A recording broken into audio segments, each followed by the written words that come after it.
Welcome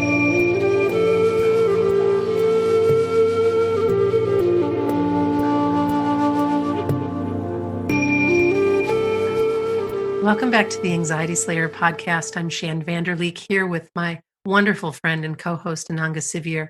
We come together weekly from Kent and Leelanau to share Anxiety Slayer sessions with you and answer listener questions from our inbox and Facebook page, along with our private Facebook group. Together we share a powerful collection of techniques to reduce anxiety. Hello, Ananga. Hey, Shan. Hey, before we get started today, we'd like to say a big thank you to everyone who supported the podcast on Patreon this month.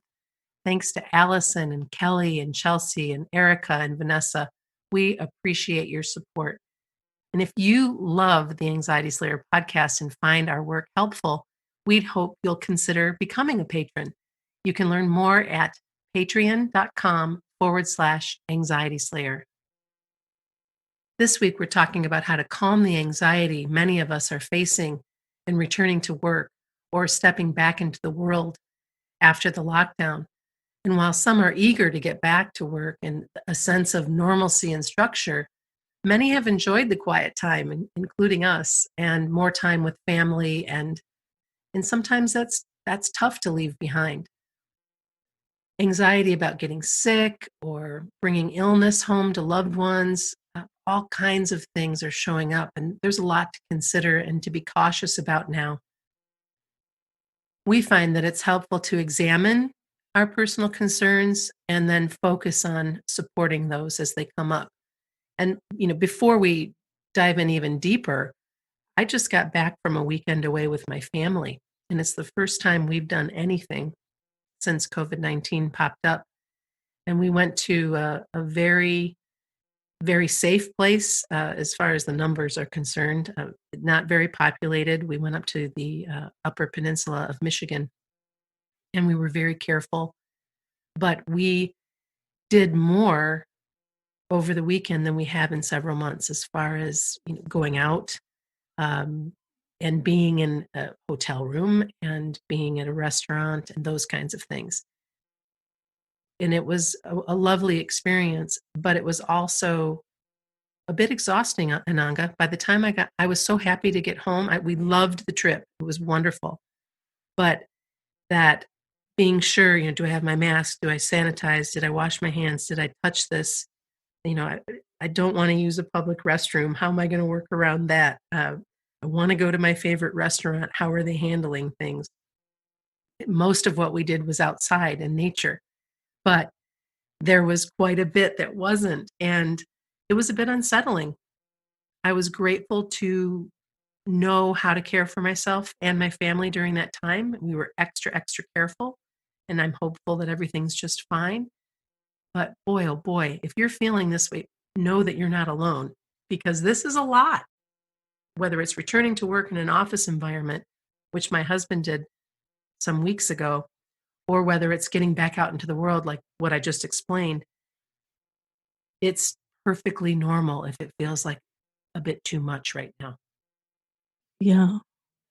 And so much has changed and so much feels different. For me, when I'm out and about, I can feel frustration sometimes from others who just want things to be normal and get back to normal and just have it all be as it was, because it's starting to feel a bit inconvenient, a bit high maintenance.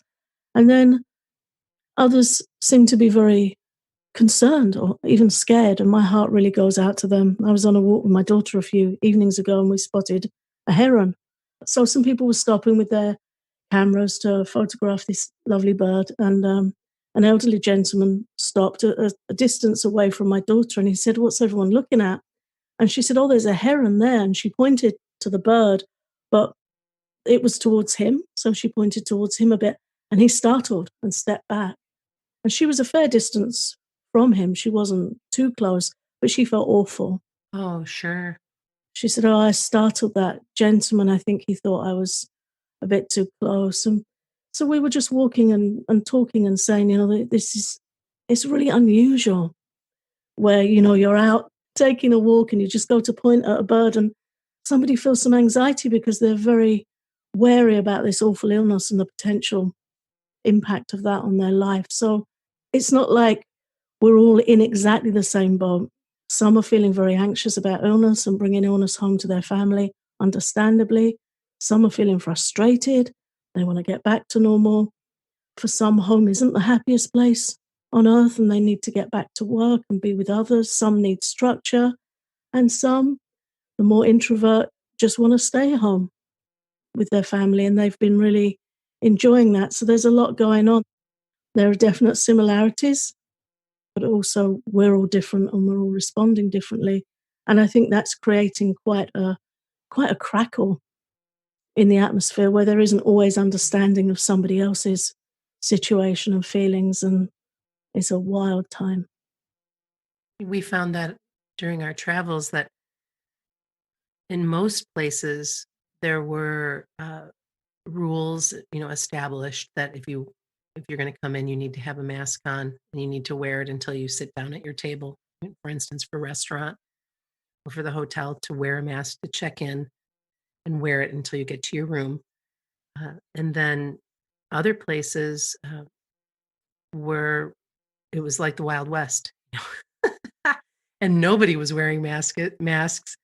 And it seemed as if it was a completely alternate reality, which I realize there are a number of people and some who might even be listening to the podcast that don't believe in wearing the masks, or maybe don't feel the way that many do about protecting themselves, and to each his own. But in this case, it was night and day to see an area of people who just seemed completely like they were in a completely different reality, that COVID-19 had never happened, and they were congregating and I couldn't get out of there fast enough. Mm, Um, and we felt weird because we were the only people masked up. And yeah, uh, so I realize as you said, it's different for everyone depending on what's happening. And that's why we want to talk today about the things that you can do to support yourself during this very strange time. The first being to make a self-care kit. We've talked about this many, many times, but if you're going to be out in the world, it makes sense for you to carry whatever protection you have decided on and have a backup, meaning that, have your mask, have your hand sanitizer, uh, have items that help you feel better. You might have some rescue remedy, the spray or the pastilles. You might have some lavender essential oil. Always good idea to travel with water. It's our anxiety slayer care kit that we keep, and this was helpful during our travels. I had everything in the car that we needed. I had extra sanitizing wipes. I had the hand sanitizer. We all had our masks. We had everything we needed to be as careful as we possibly could. And maybe it was overkill and maybe it wasn't, but we felt like we were doing the best thing that we could to care for ourselves. yeah, And this would be the same thing if you're back to work, and depending on how you're getting there, whether you drive yourself or public transportation, to have these items with you is just going to make you feel a little bit more safe and secure. yeah. In my experience, it makes a lot of difference. Having lived with chronic illness for many years, I would always have what I needed in the car. If I was being driven somewhere, there would be what I needed there.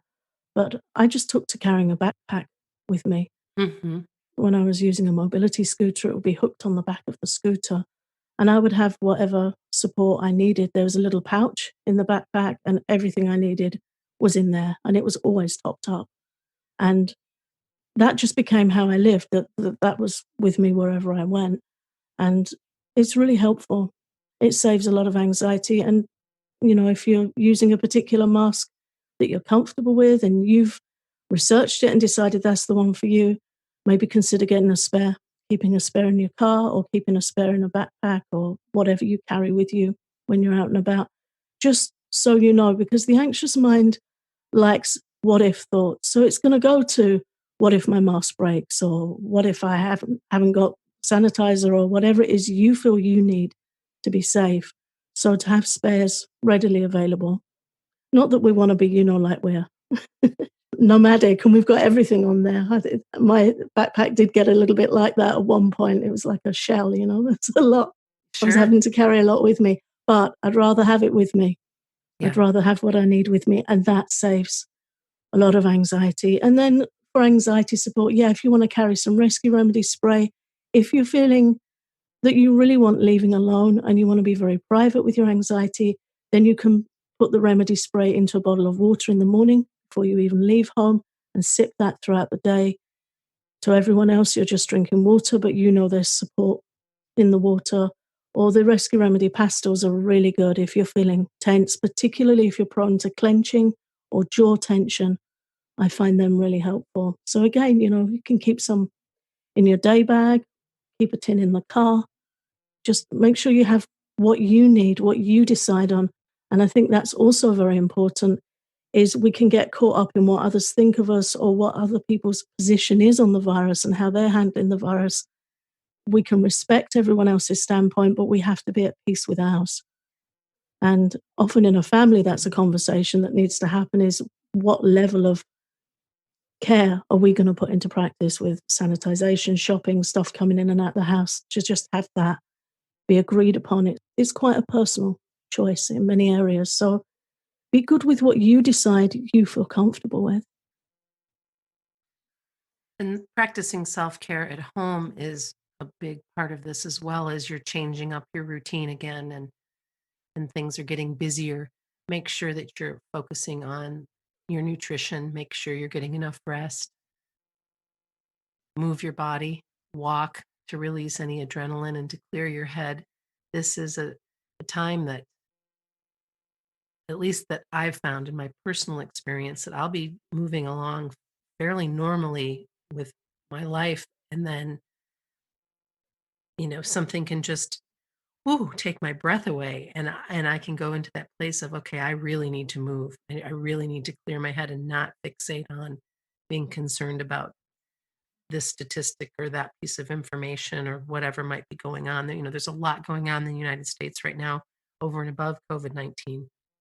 And with anything that can pull us into that fear place, we need to do the things that we know to do to support ourselves. I'm back to a media fast. If the television gets turned on to the news, I'm leaving the room. I don't want to hear it. I have enough information that comes in, enough screen time that comes in.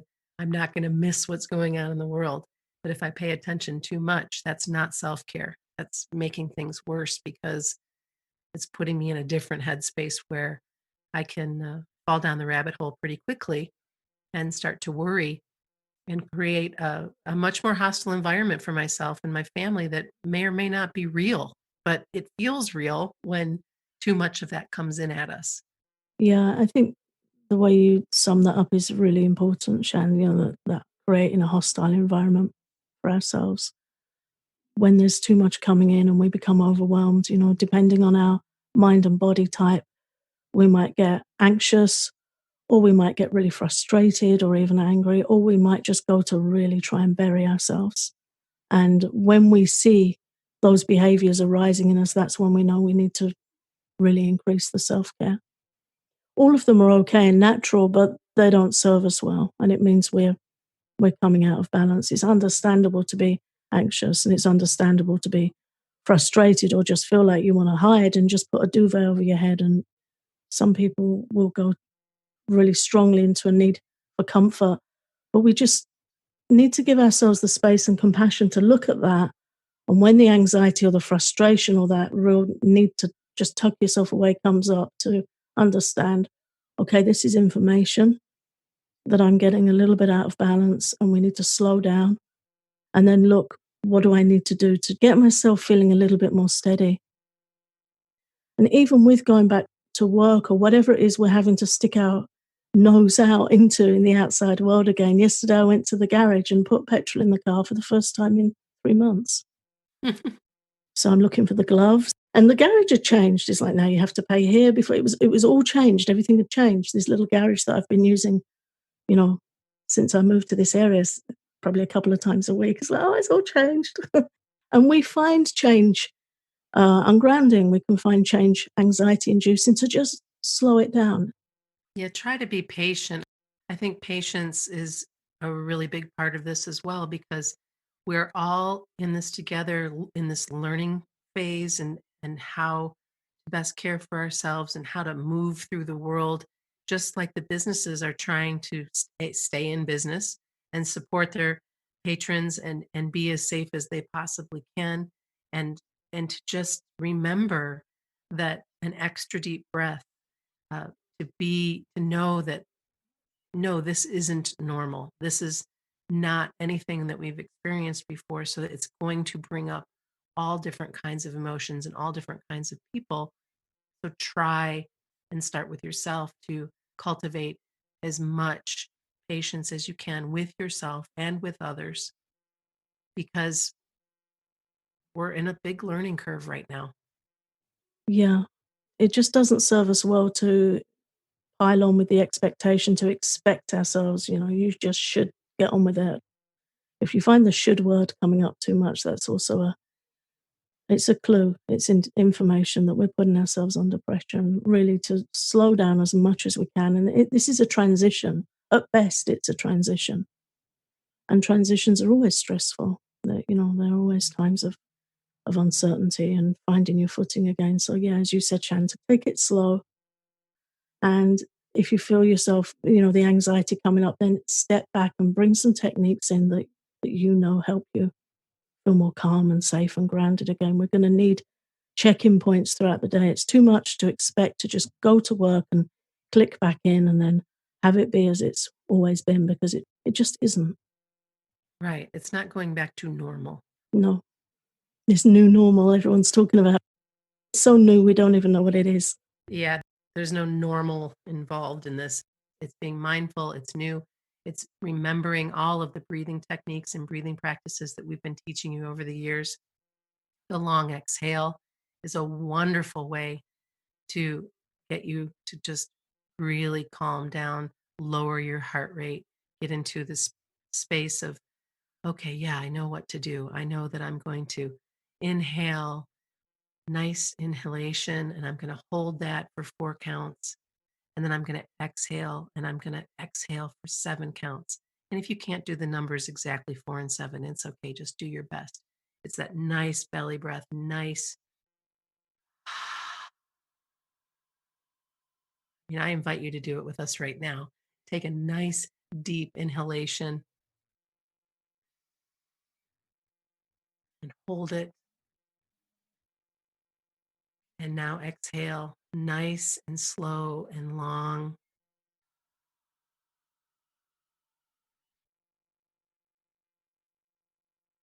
And just practice this 4 or 5 rounds of this long exhale, and you will notice a change. If you're in a space where that's really not possible, or you feel like you'd be calling too much attention to yourself, we have brought the calming point up probably a million times, but it's worth bringing it up again and again and again, where you just take your right thumb, press it in the palm of your left hand, right in the center, nice and firm, and take some breaths. Nobody knows what you're doing, and you will find yourself in a much calmer place within a matter of minutes. Just know these things. You know what to do, and by having this information available to you, you're going to feel a heck of a lot more calm and in control. Yeah. The thing with anxiety is it has a tendency to sneak in and accumulate quickly. So learning these techniques and using them a few times a day stops it building up to that tipping point that can really roll over into a heightened episode. So really important. Some breathing, using the calming point. The calming point is known in both ancient Indian and Chinese medicine to have a direct calming effect on the heart. So it really works. Sometimes we call it the dentist point because you and I, Shan, have used it many times at the dentist or different stressful situations. It got me calmly through a wisdom tooth extraction a few years ago. It works. It does. It really does. Just need to give it a little time, practice it, get familiar with it, and have these techniques that you can go to them smoothly, make them friends so you can turn to them during difficult times. And who knows who else you might help with it.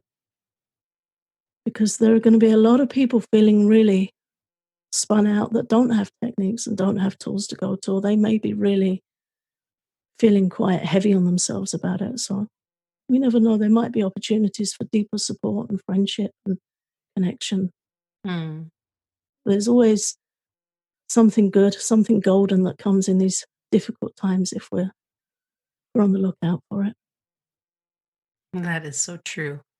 As we've seen in our own experiences with our neighbors and clients and listeners, and just the way that people are stepping up to support each other the best way that they can, and asking for help as well when needed. Everything that we mentioned today that is going to be helpful for you as you wade back into the world or go back to work, that self care kit is going to be helpful. Practicing self care at home to the best of your ability. And of course, the techniques that we brought up to help you feel calm and control. All of these are at your disposal. We hope that you use them. We hope that you found this podcast to be supportive today. Before we close, Ananga and I are celebrating 500 episodes of our award winning Anxiety Slayer podcast.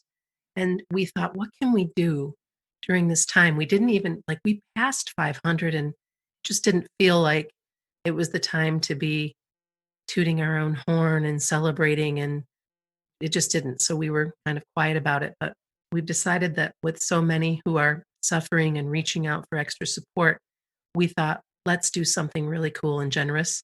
And so for a limited time, you can get half off, 50% off all of our courses, including EFT tapping for anxiety relief, all of our first responder courses for overcoming social anxiety, anxiety attacks, and health anxiety, and every course in the Anxiety Slayer Academy.